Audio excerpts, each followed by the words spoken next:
Hey, Agatha. It's been a really long time. It's me, Charlotte. What? Charlotte? Is that really you? My goodness, how many years has it been? I haven't heard from you at all since you left the orphanage and got married. You never even came back to see me. You had me worried. How are you? I'm okay. Well, actually, I'm not okay at all. Why not? What's wrong? Listen, Agatha, the thing is, I got kicked out of the house. What? Kicked out? I'm at the police station near the train station right now. They're letting me use one of their phone chargers. I was so desperate to contact you. I feel so embarrassed having to ask you this. But can I come back to the orphanage? I have nowhere to go after being kicked out. There's nowhere else I can stay, and no one else I can turn to. I don't even know where I'm gonna sleep tonight.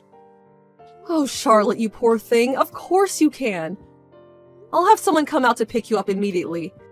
Just stay where you are, okay? Thank you so much. What exactly do you mean when you say you got kicked out? This is all such a shock. Were things not going well at home? What the devil happened? My husband Dexter and his parents used to be so unbelievably kind to me. I felt like the luckiest girl in the world to have such wonderful people in my life. Until we got married. When we did, he asked me to quit my job so I could stay at home and support him. It didn't sound so bad at the time, but he asked me to move in with him and his parents, and that was when everything changed.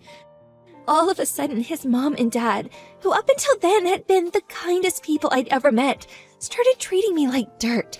It was like living with demons. They said I was obliged to be their family servant because they, to quote them, gave my miserable life meaning by adopting me. They forced me to work like a dog every single day, from 3 a.m. in the morning to 12 midnight. I wasn't even allowed to take a break to sit down. All of my clothes and personal belongings from before I got married were either sold or thrown away. For no reason, I'd be ordered to get on my knees in front of them all of a sudden, and they'd all take turns yelling at me. If there was ever something they didn't like, they'd just throw away my food or personal belongings. If I ever complained, they'd yell at how I should just be grateful I'm not an orphan anymore. Oh my God, Charlotte.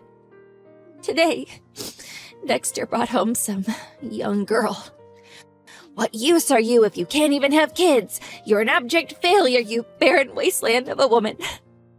You had a duty to provide me with sons, how dare you?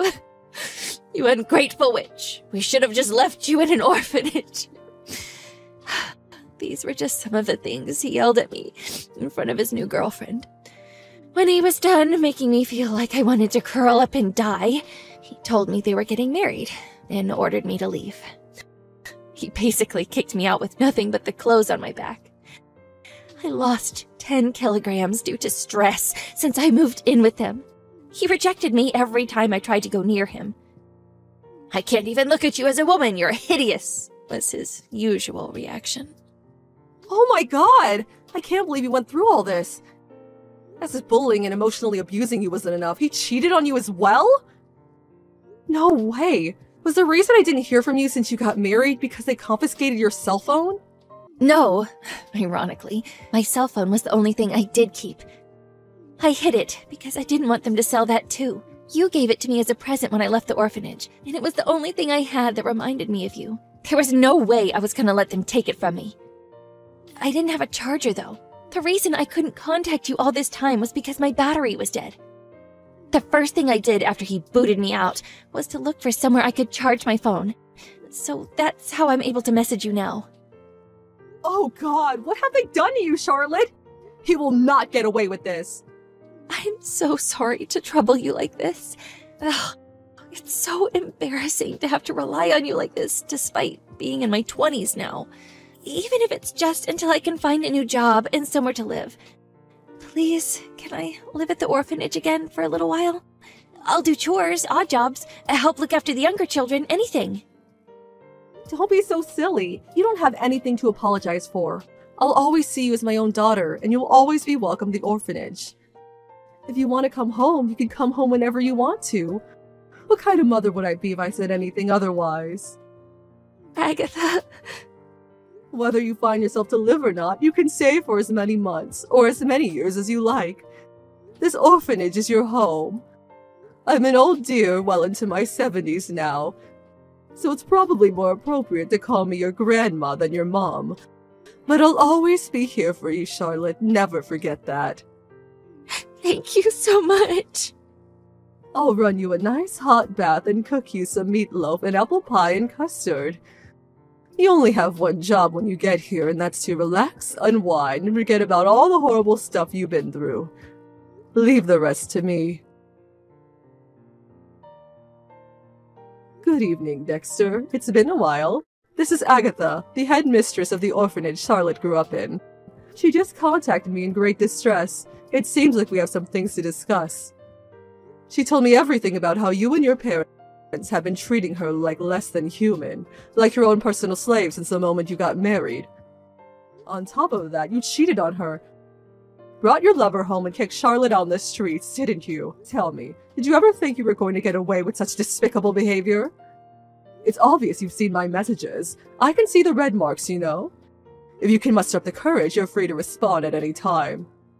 Shut your mouth, you old hag! I don't know a frickin' thing about any of this crap. That psycho is just fantasizing. She's crazy, I tell you. You only have to look at her to see it's all true.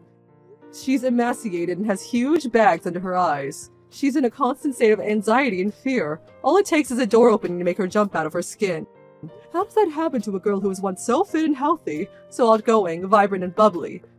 She was a picture of health when she left the orphanage. She barely weighs 40 kilograms now.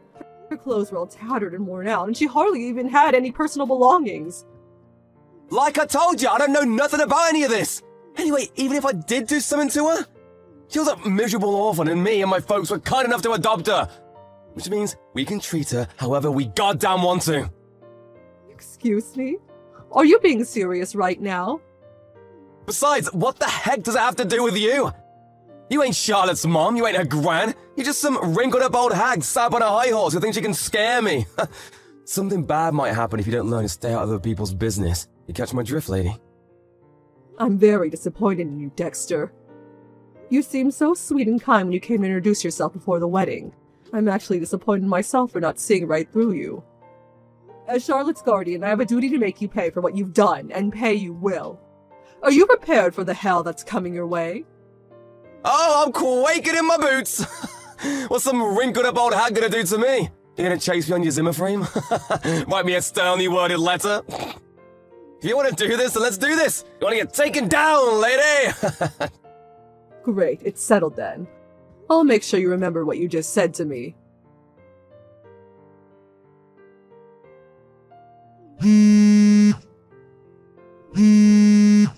Hey, Charlotte! What the hell did that old hag do? You got any idea how much trouble you're in, girl? You just goddamn wait! Answer me! I know you're looking. Good morning, Dexter. This is the old hag. What can I do for you? I ain't interested in talking to you, hag! Put me on to Charlotte now! Charlotte's been looking after the children right now. But even if she wasn't busy, I wouldn't let you speak to her in a million years. What do you want? Make it quick. You seem to be in quite the panic. Anyone would think you received a court summons or something. Aha! I knew it was you! You're gonna pay for this, mark my words, hag! The heck are you two trying to pull? You're dragging me into court like some criminal! On what charges? I ain't done nothing! It was patently obvious Charlotte was going to take you to court after the way you behaved. You've been summoned to take part in the divorce mediation on countless occasions by now. But you ignored the call every single time. You didn't show up to even a single meeting, did you? As a result, the mediation ended in failure, which means she had no choice but to take you to divorce court. Anyone could have seen this coming. If you'd have just come to the meetings, none of this would have been happening. Oh, don't come at me with this legal jargon thinking you're all clever. I ain't playing your silly games, hag! Why the hell should I have to go out of my way to go to court to deal with some miserable orphan's emotional issues? I ain't no shrink! If you got business with me, then you come to me. I'm a busy guy. You get me? Oh dear, you seem to be suffering from a severe deficient intelligence. You don't have to come if you don't want to, you know. If your time's so valuable and you really can't make it, don't you worry yourself one bit. All that means is that you'll owe Charlotte $60,000 in compensation. You what? As a rule, if you don't show up to the trial, you lose the case by default, which means that you're obligated to pay the full amount of the claimant's requested compensation without even getting the chance to defend yourself. Let's face it though, even if you did show up to try and defend yourself, you still wouldn't have a leg to stand on.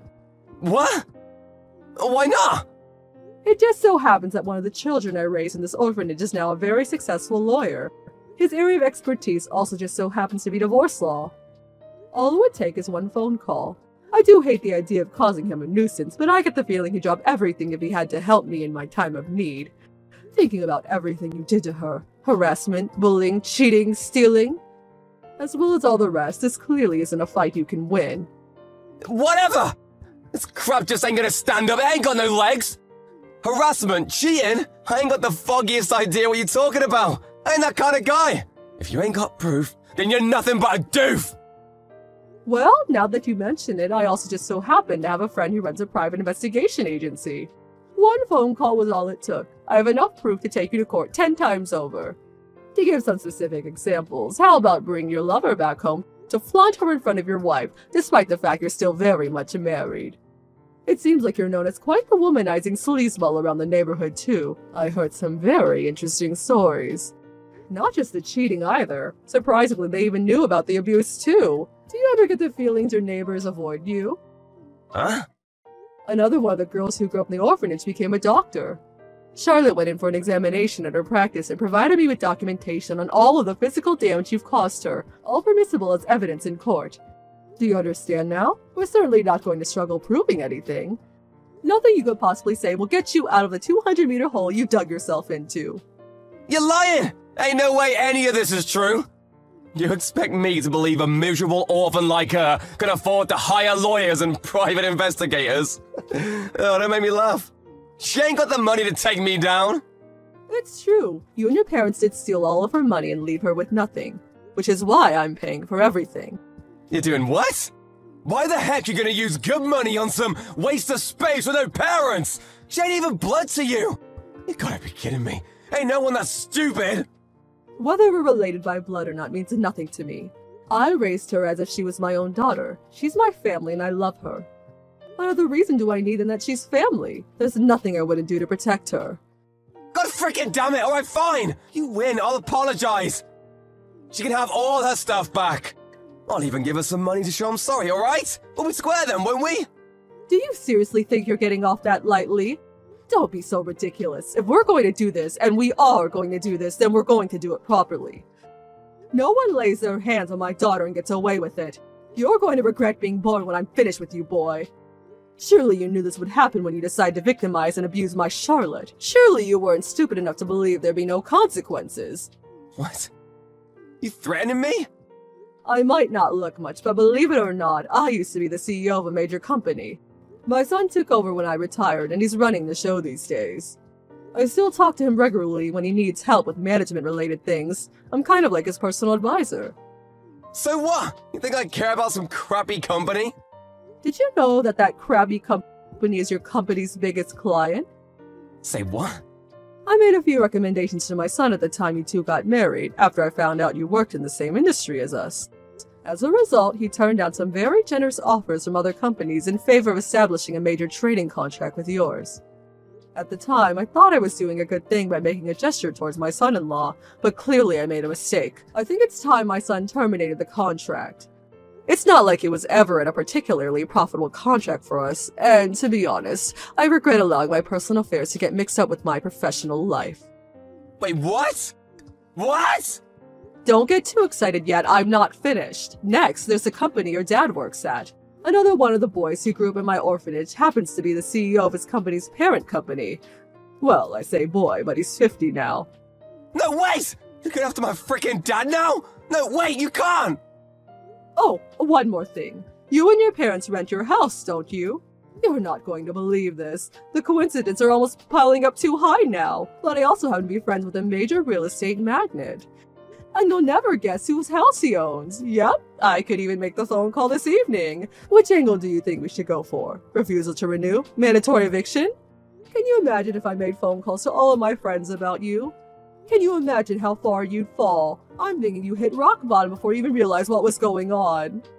Oh my god, don't! Don't, please! Let me spell it out. If I do decide to take revenge on you, you will lose all that you hold dear. You'll be lucky if you even get to keep the clothes on your back. Your blood will run cold with terror and you will be plunged into the depths of despair, hopelessness, and suffering. Doesn't that sound nice? Please, I'm sorry. I'm so sorry, I mean it! Don't you think you're apologizing to the wrong person? And by text, really? Don't you think it'd be more appropriate to get yourself down here and beg for forgiveness on your hands and knees? Yeah, you're right. I'm so sorry. I promise I ain't ever gonna do anything like this again. I never thought it would come to this. Your luck ran out when you made the fatal error of taking me for some harmless old woman. I'm not trying to brag, but I have friends in high places. Exterminating a wretched little worm like you would be child's play. I'm so sorry, really. I'm so sorry. Please don't do it. We'll be continuing this conversation in court through our lawyers. Goodbye. Immediately after that, Dexter and his parents rushed down to the orphanage in an attempt to apologize for their behavior. But the time for apologies has passed, and they were delusional to think otherwise. I told them they could apologize in court and sent them on their way. They would accept it and sat down on the floor outside the orphanage like petulant children, leaving me with no choice but to call the police. They quickly stood up and hightailed it out of there when they realized who I was on the phone, too. Obviously, Charlotte won the trial. Dexter and his lover were ordered to pay a combined total of $75,000 in compensation. In order to come with the money, he and his parents were forced to move out of the house and sell all of their personal belongings. To add insult to injury, his lover, furious about being dragged into such a catastrophic situation, broke up with him no sooner than the trial was over. Now, last I heard, Dexter and his parents are living in an apartment so cramped and tiny they're like rats huddled together in a cage. Between his company losing their biggest trading partner as a result of a few choice words of advice to my son, and his reputation as an abusive scumbag circulating around the office, his work life is now a living hell. I was astonished he didn't get fired, but in a way, this is actually more satisfying. He deserves everything he gets, so I can't say I feel bad for him. Charlotte's gradually returning to her old, vibrant, bubbly self while living at the orphanage. She's helping me out by looking after the children and doing various odd jobs while recuperating. Here's to the start of Charlotte's new life. She deserves to be happy. Hey you, it's been a while. I had no idea that my brother's fiancé was you. My servant from middle school. I was really surprised. Hey, Carrie, it's been a while. I was surprised too. I had no idea that the person who bullied me and made me not be able to go to school was my fiancé's sister. Hey, don't blame me for your own weakness. You were a loner and didn't fit in the club at all. As a club leader, I was trying to interact with you in a positive way. Are you serious about that? We were on the volleyball team. All the seniors used me as a target and hit me with the balls.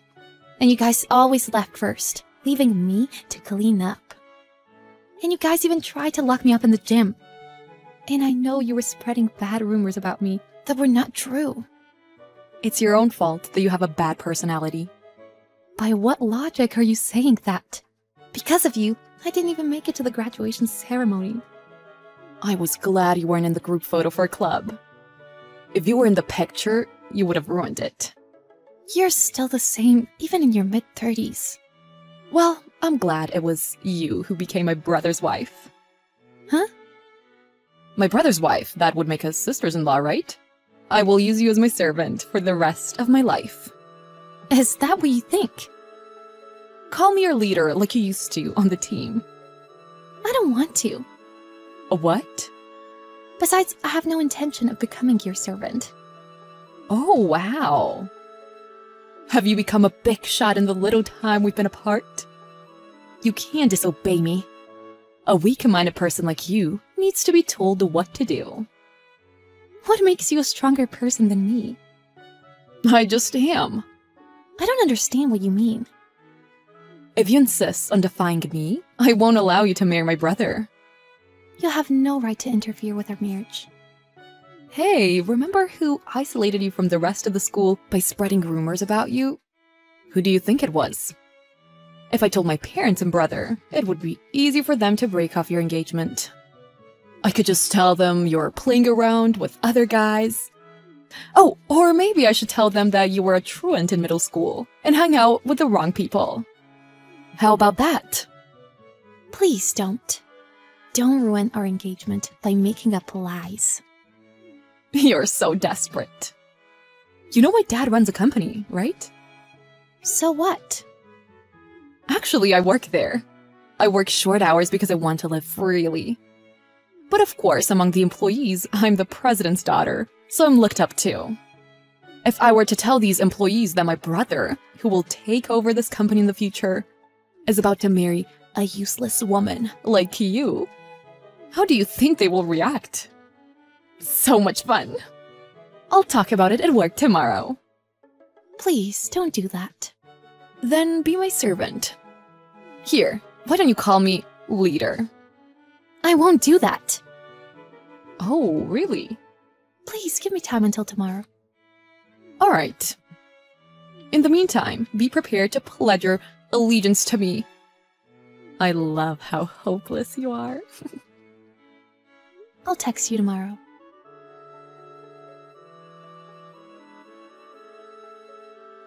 Hey, my servant! Have you made up your mind? For starters, I need you to go to my office and do some work for me. Of course, I'm willing to pay you. I'll give you about $100 a month. Hi, Carrie. How are you? You don't get to call me by my name. Why not? Are you really going to act like that towards me? Who do you think I am? I'm serious. If you disobey my orders, I will not allow you to marry my brother. I will tell my parents that I don't want him to marry you, and I will break up your engagement. Then financing for your company is not going to happen. Huh? What do you mean?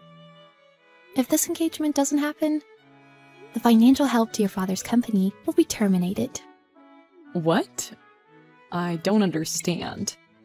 What does the financial help for my dad's company have to do with your engagement? What's the connection? You haven't heard from your parents. I also run a company, like your father. Huh? Yes, and my company has about 500 employees. 500 is a whole lot more than my dad's company. Thankfully, the services my company provides match the public demand. Even with 500 employees, we are so understaffed. What? How can a miserable person like you be the president of a company? I was really depressed during school, thanks to you. To try to redeem myself, I studied hard.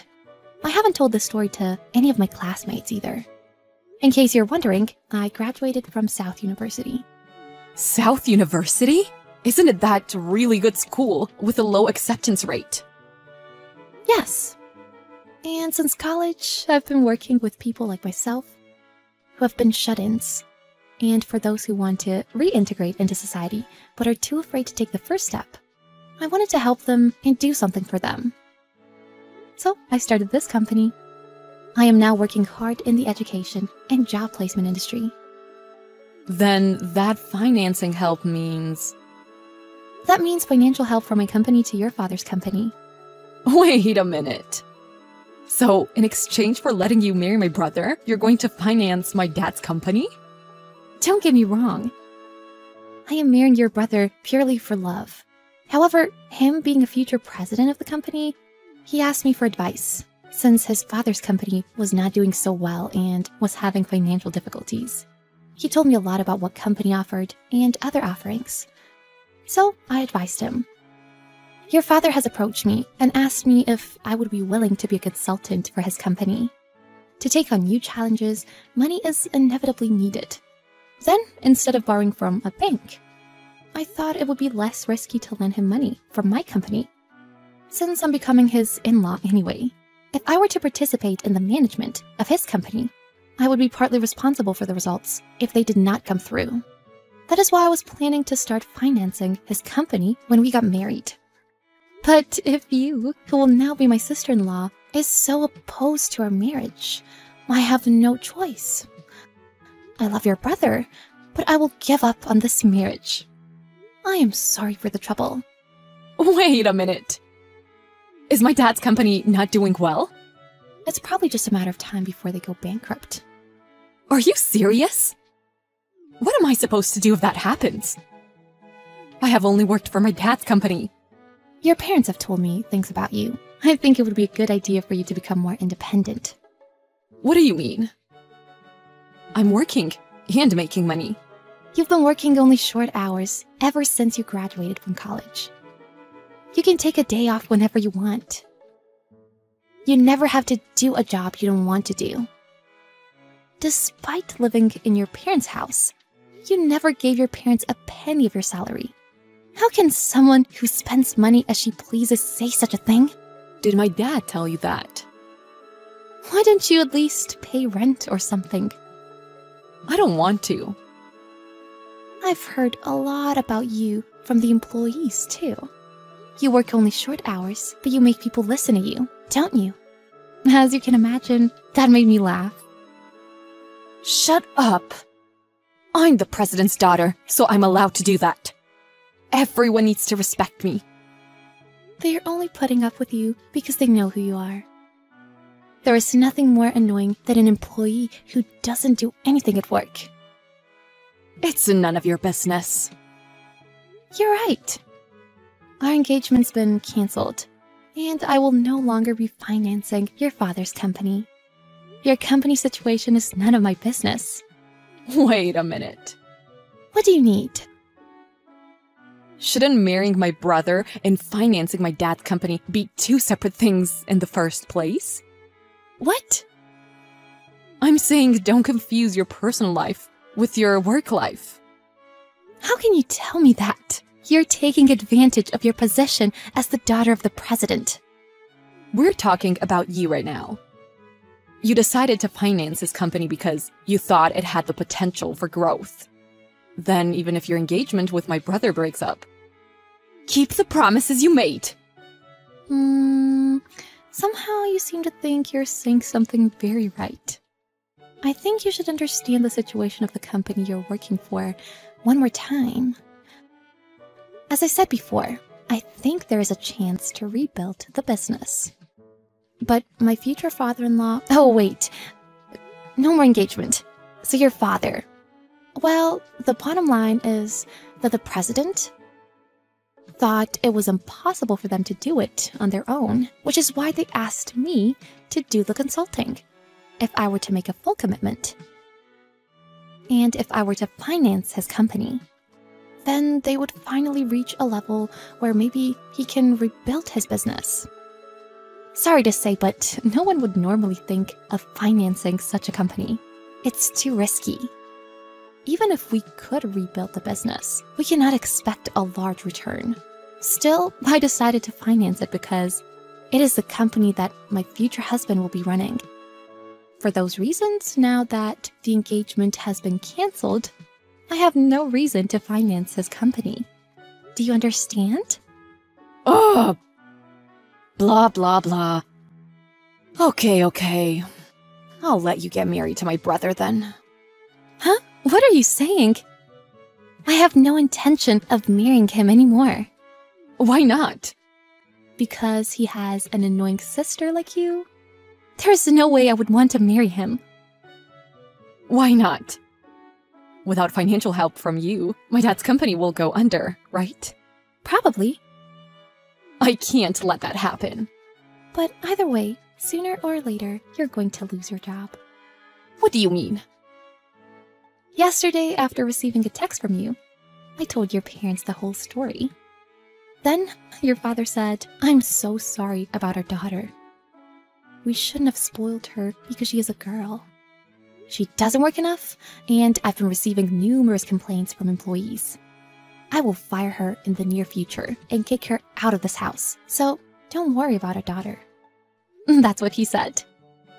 Are you kidding me? All true. How dare you? I can't live alone. Who's gonna cook for me? Do my laundry? Who's gonna clean my room? What about money? You're 35 years old. What nonsense are you talking about? Of course, you earn your own money, pay your own rent, and do your own housework. I don't want to. I want to live freely in my parents' house. Look, I'm not complaining about you guys getting married anymore. You don't have to be my servant. So please, tell my parents not to kick me out. I will not finance him if you keep living in your parents' house. But then your father's company would go out of business, so the end result is the same. How can that be? Oh, and since this is a good opportunity, I would like to ask you to take responsibility for what you did to me when we were in middle school. What responsibility? Because of you, I have trauma. It was emotionally difficult, not only for myself, but also for my parents. The damages for emotional distress, the cost of the psychiatrist visits. I will charge you $30,000. That was a long time ago. Your parents said that they would not only kick you out of their house, but also disown you. All right, I'll pay. I pay you when you're happy, right? But I can't pay you right now. I can pay in installments, right? No, of course. You must pay it in full.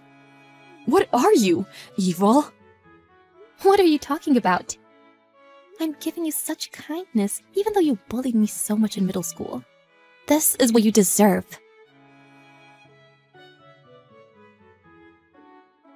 Later, Kiri was fired from her father's company and kicked out of her parents' house. With her out of the way, I was able to get married. A few months later, we had our wedding. She tried to attend, but we politely explained to her and asked her to leave.